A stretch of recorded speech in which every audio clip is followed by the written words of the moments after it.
दुनिया का सबसे बड़ा मुस्लिम आबादी वाला देश इंडोनेशिया, जहां भारत सरकार फिर से 1000 साल पुराना मंदिर संवार रही है और जहां आज भी भगवान शिव, विष्णु और ब्रह्मा की पूजा होती है।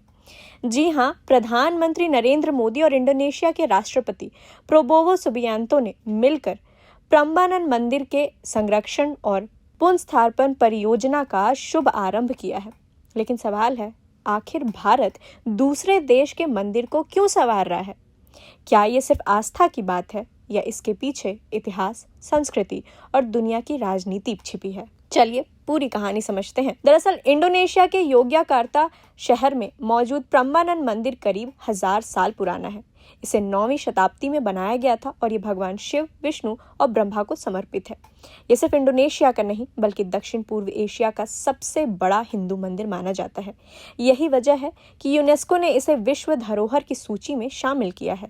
लेकिन समय के साथ भूकंप, प्राकृतिक आपदाओं और मौसम की मार से इस मंदिर के कई हिस्सों को नुकसान पहुंचा। अब भारत की पुरातत्व विशेषज्ञों की मदद से इस ऐतिहासिक धरोहर को फिर से मजबूत और सुरक्षित बनाया जाएगा।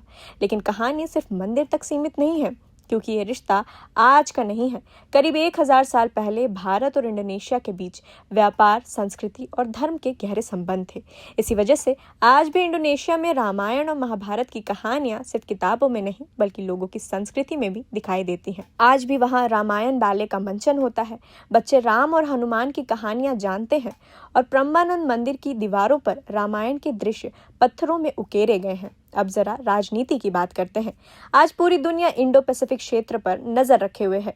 यहीं से दुनिया का बड़ा समुद्री व्यापार गुजरता है। भारत और इंडोनेशिया दोनों इस क्षेत्र में अहम देश हैं। ऐसे में ये परियोजना सिर्फ एक मंदिर का जीर्णोद्धार नहीं है बल्कि दोनों देशों के रिश्तों को और मजबूत करने का संदेश भी है।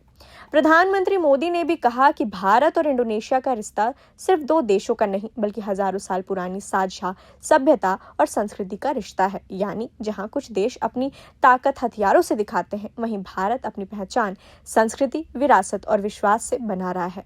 शायद यही वजह है कि इस कार्यक्रम को सिर्फ धार्मिक आयोजन नहीं बल्कि सांस्कृतिक कूटनीति यानी कि कल्चरल डिप्लोमेसी का बड़ा उदाहरण माना गया है।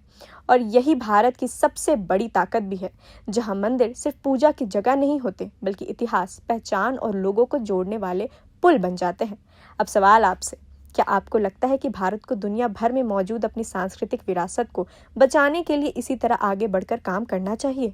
कमेंट में अपनी राय जरूर बताइए। अगर वीडियो पसंद आया हो तो लाइक और शेयर करें और ऐसी ही आसान भाषा में बड़ी राष्ट्रीय और अंतर्राष्ट्रीय खबरें देखने के लिए प्रभात खबर चैनल को सब्सक्राइब करना बिल्कुल मत भूलिए। प्रभातखबर.com, विश्वास वही, रफ्तार नहीं।